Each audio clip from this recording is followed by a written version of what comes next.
Oi Natália, tudo bom? Dando continuidade aqui com as nossas aulas, vamos falar um pouquinho hoje sobre câmeras, tá?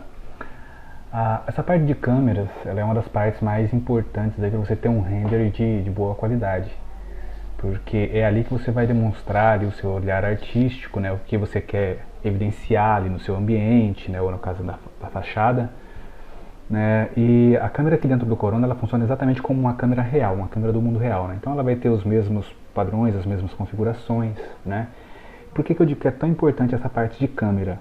Você entrega essa câmera na mão de 10 fotógrafos diferentes e manda todos eles fotografarem o mesmo ambiente, né, no mesmo horário, com a mesma iluminação, você com certeza vai ter 10 fotos completamente diferentes. Porque vai muito do olhar do artista, né, o que ele quer capturar, o que ele considera mais importante, né? Então, com o mesmo equipamento, né, com o mesmo local, a pessoa consegue tirar, né, cada pessoa consegue tirar ali uma imagem completamente diferente. E é a mesma coisa aqui no render.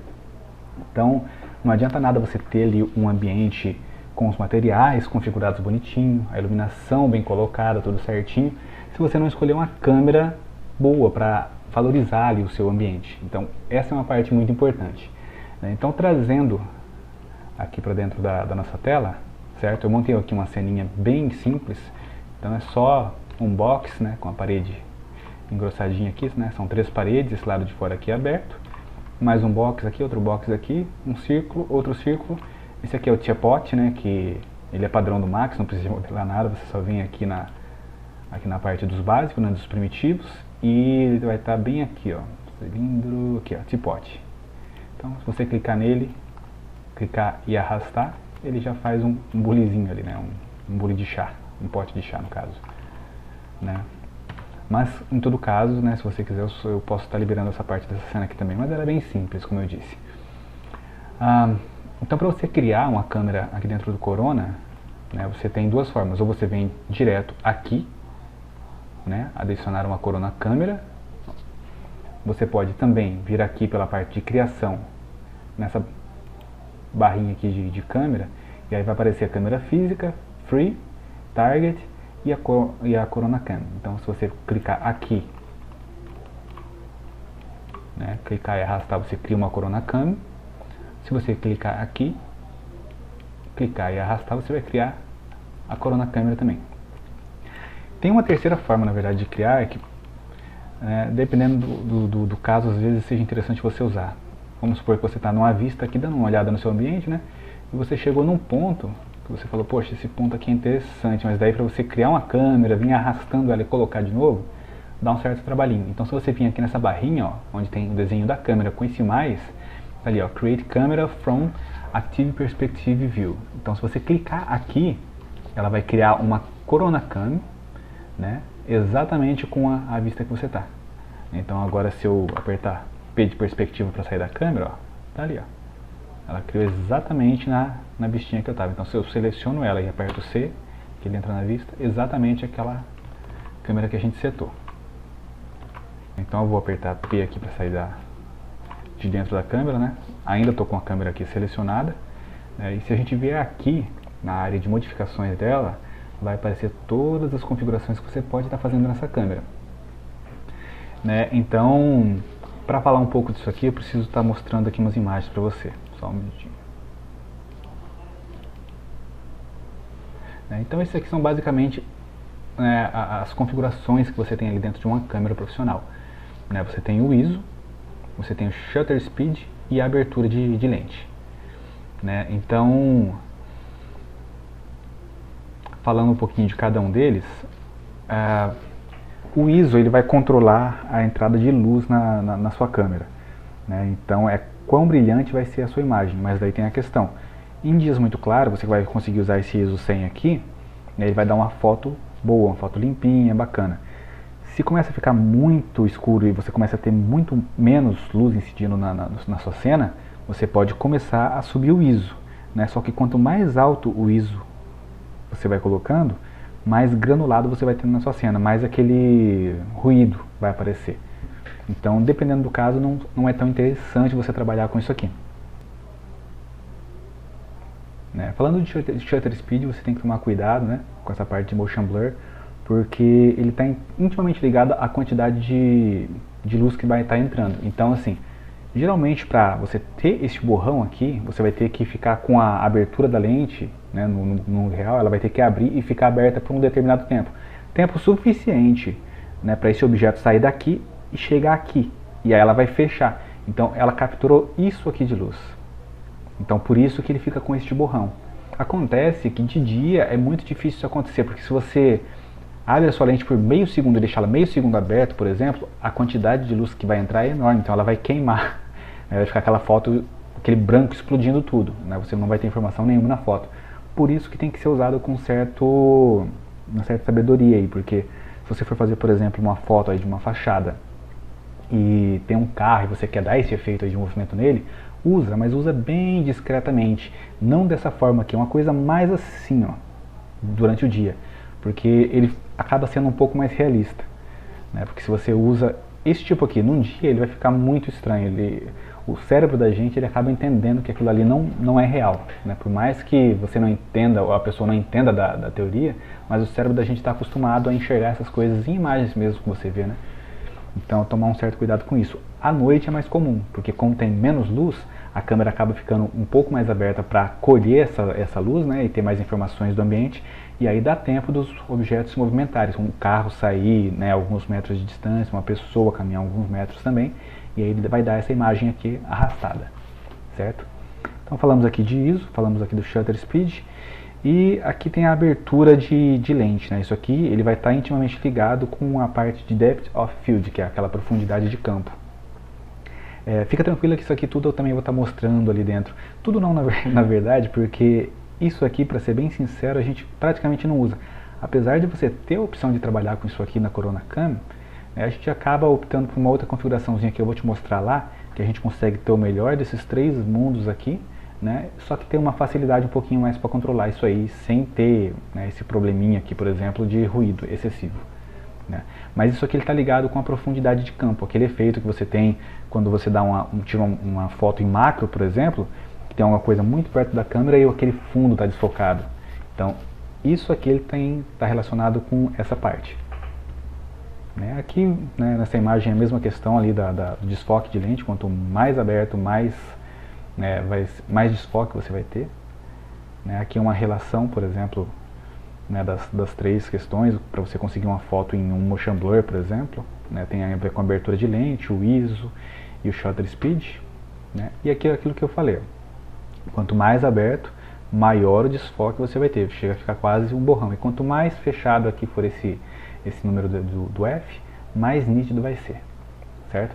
Então vamos lá para a nossa cena, para a gente começar a ver isso aí na prática.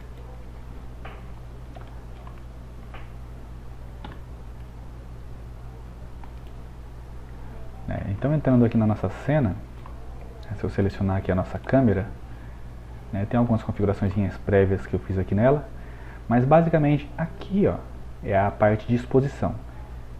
Se você deixar nesse primeiro, que é usar a exposição global, deixa eu até te mostrar aqui, né, vou dar um render interativo.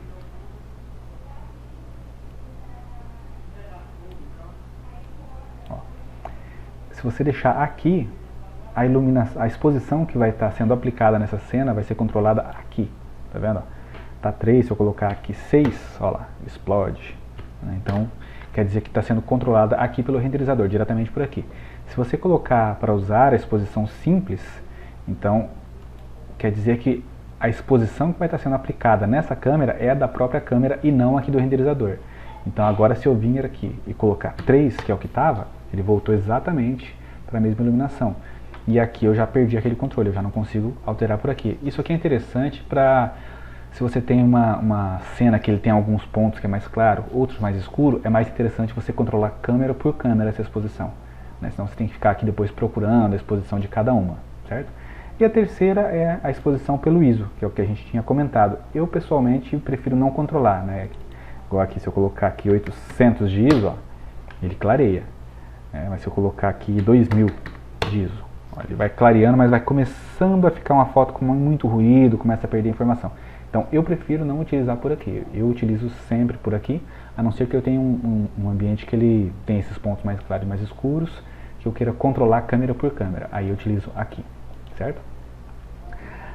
Aqui nessa outra parte está a parte de sensor e lente. Aqui você vai controlar, né, deixa eu pegar aqui para você ver. Você vai controlar a milimetragem da sua lente, no caso, né? Por exemplo, aqui eu estou usando uma lente 80mm, que ela é uma lente bem mais fechada. Se eu pegar aqui umas imagens de referência que eu salvei para você, quer ver? Ó, aqui você tem. Uma super objetiva, ela tem de 500mm até 2000mm. E ela vai fazer um detalhezinho fino mesmo, a abertura dela é bem pequena. Então você vai pegar um detalhe muito pequeno de uma imagem muito grande. A câmera, consequentemente, tem que estar super afastada, né? Tem todos esses detalhes. Então, aquela abertura tem a ver com isso. Quanto maior a milimetragem, mais fechada vai ser a sua imagem. E quanto menor a milimetragem, até umas 6, 9 aqui, você vai ter aquele efeito de lente olho de peixe, que ela tem uma visão de ângulo de 180 graus, mas ela distorce tudo, fica aquela cena torcida. Em alguns casos, dependendo do que você for fazer, até é interessante, fica uma imagem mais artística, né? Aqui tem o efeito que essa mudança de lente causa. Então é a mesma pessoa sendo fotografada aqui com diferentes lentes. Então numa lente mais aberta, uma lente menos aberta, no caso uma de 20mm, né, acaba tendo aquela questão da distorção. As linhas que eram retas, elas começam a ficar mais curvas, né? E conforme vai aumentando, vai invertendo as linhas, ao invés de ficar distorcendo, elas vão ficando cada vez mais retas.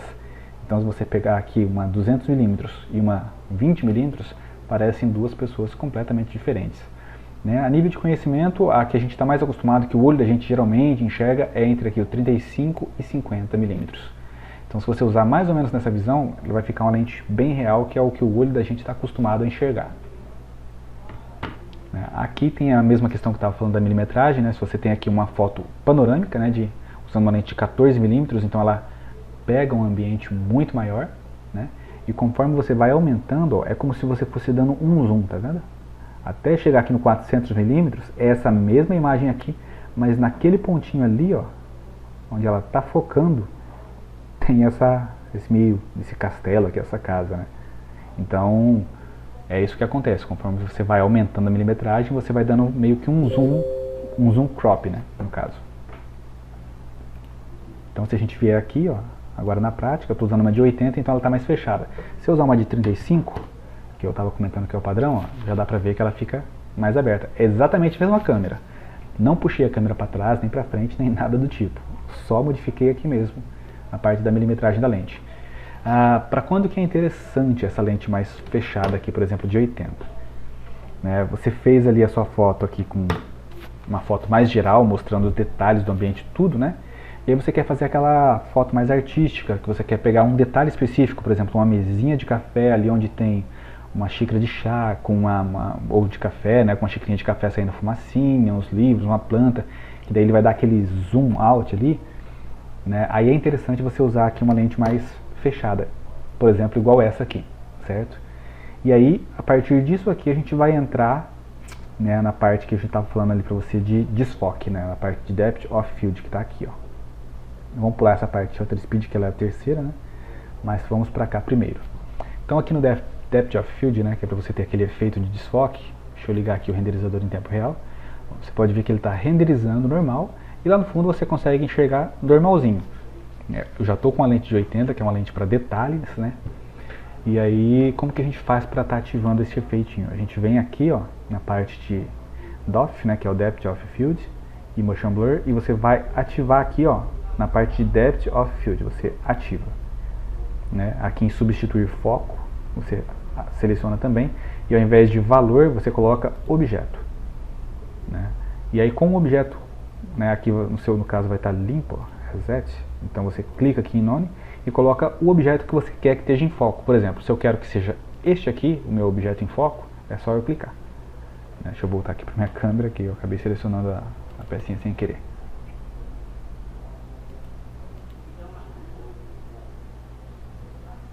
Certo, tá aqui. Então, clica em None e seleciona aqui o objeto que você quer. Pronto.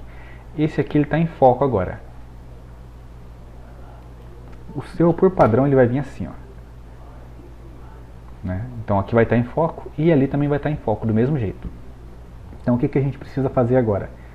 Aqui, ó, é o f-stop, é aquilo que eu estava comentando nesta imagem aqui, ó, que ela vai controlar essa abertura, tá vendo?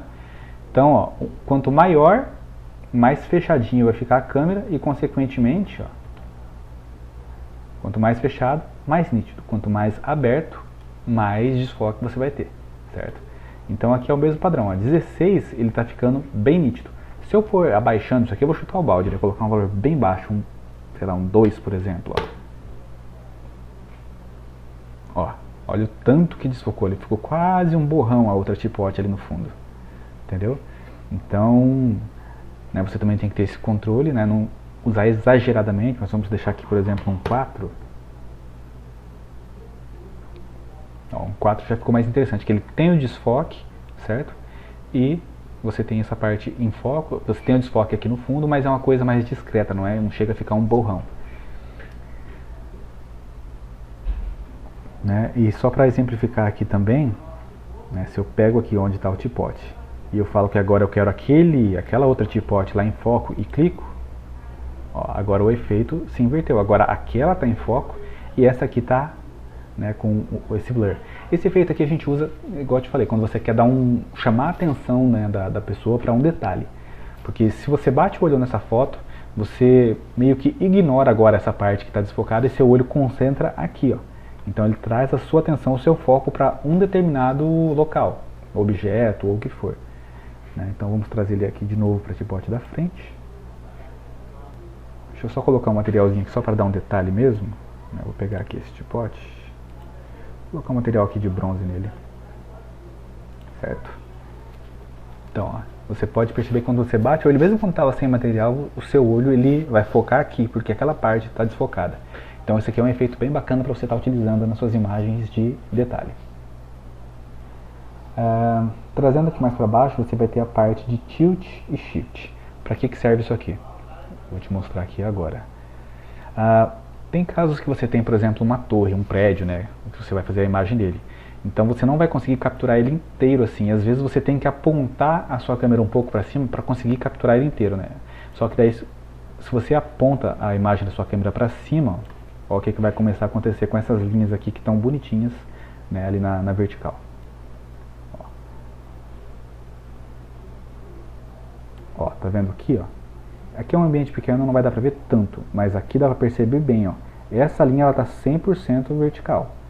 Olha a diferença, onde ela começa e onde ela termina em relação a essa distância.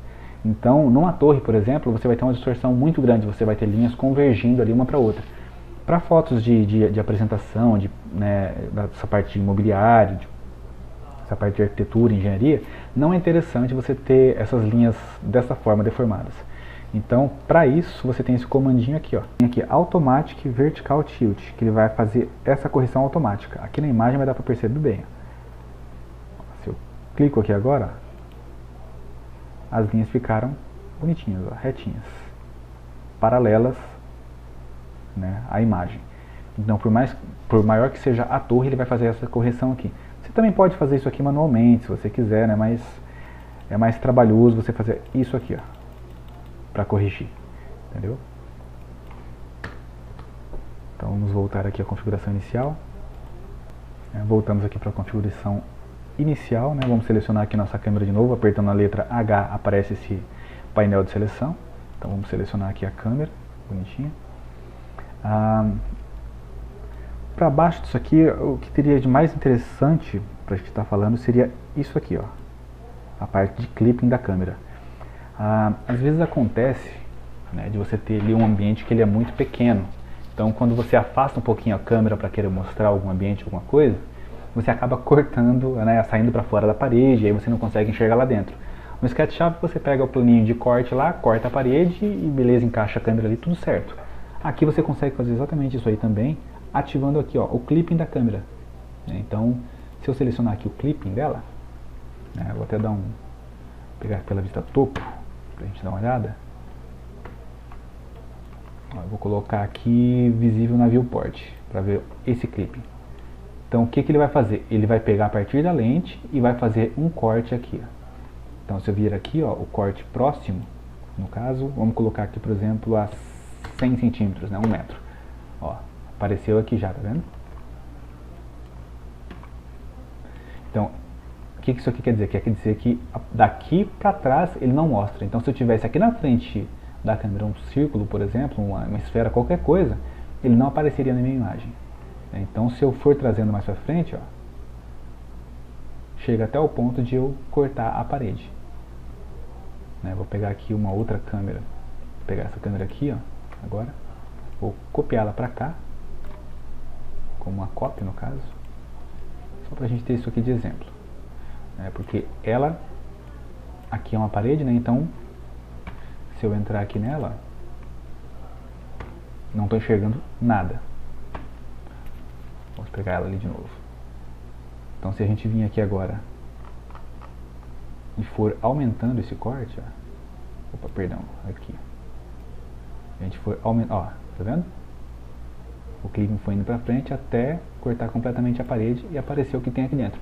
Então se você tem uma suíte pequena, um ambiente pequeno, um banheiro, por exemplo, e você quer mostrar mais detalhes do ambiente, mas está aparecendo a parede ou alguma coisa na frente, você pode usar isso aqui, tá bom? E nessa parte de câmera seria mais isso. O outro efeito que a gente tem para falar aqui também, ele já vai envolver um pouquinho de animação. Acho que eu vou acabar até adicionando nessa parte aqui, que daí fica uma aula completa sobre câmeras. A gente já encerra essa parte. Certo? Então, para a gente conseguir fazer aquele efeito de movimento na câmera, precisa realmente que o seu objeto ele tenha se movido de um ponto até um outro ponto. Senão a gente não consegue ter este borrão aqui, ó, de movimento. Então a primeira parte que a gente precisa fazer é animar esse objeto que a gente quer que esteja se movendo. Vamos pegar aquele do fundo lá de exemplo, na verdade. Vamos pegar esse aqui. Certo? Então, vamos dizer que ele foi daqui aqui. Certo? Então, como que a gente anima isso aqui? Primeira coisa, você seleciona o objeto que você quer animar, certo? Vem aqui embaixo e liga esse Auto Key aqui, ó. O que ele vai fazer? Ele vai ativar aqui a sua linha de animação, e ele vai gravar automaticamente as mudanças que você fizer na posição dos objetos. Então, se eu falar assim, vamos supor aqui, geralmente as animações ela tem em torno aí de 24 a 30 quadros por segundo, Então, isso aqui são quadros. Se eu colocar aqui, por exemplo, aqui no 24 ou 25 que seja, tem aproximadamente 1 segundo de vídeo aqui. Então, se eu quero fazer um arrasto aqui de meio segundo, por exemplo, aqui se eu colocar aqui já está ótimo, que é 1 segundo de vídeo. Então, se eu trago meu slider para cá e falo que neste ponto, este objeto vai estar aqui, certo? Então ele gravou aqui para mim, falando que com 1 segundo de vídeo, esse objeto vai ter saído daqui e vai estar aqui. Agora eu já posso vir aqui e desligar o Auto Key. Se eu pegar minha barra aqui e movimentar, ó, já está movimentando meu objeto. Mas vamos supor que eu não queira ele até aqui, então eu posso deixar ele mais ou menos aqui na metade do caminho, deixar aqui assim, ó, vamos dizer aqui assim, e aí eu vou dar aqui um render interativo. Então tá ali o nosso objeto, no caso, vou até selecionar a nossa câmera aqui de novo, câmera 1, e vou tirar este motion blur que a gente está usando, esse motion blur não, esse DOF. Desliguei ele aqui, e agora eu vou ligar o nosso motion blur, que é para ter aquele borrãozinho de movimento. Se eu selecionar a câmera, ele vai captar movimentos da câmera, e eu não quero, a minha câmera está parada, e eu quero captar o movimento deste objeto aqui. Então eu vou em geometria, certo? Ó, só de eu ligar aqui, olha lá o que já aconteceu. Tá vendo que ele ficou borrado? Então você pode ver que já ficou bacana, já ficou com esse desfoquezinho, esse borrãozinho de movimento. Para a gente estar controlando isso aqui, ó, a gente vai utilizar o Shutter Speed. Eu pessoalmente prefiro utilizar nessa opção aqui, ó, que é a duração do motion. Você pode controlar por aqui também, usar 10 aqui, ele vai aumentando, ó, ficando cada vez mais borradão. Inclusive, eu vou até colocar o mesmo material para ele dar uma destacada, ele não ficar tão sumido, Vamos adicionar ela aqui.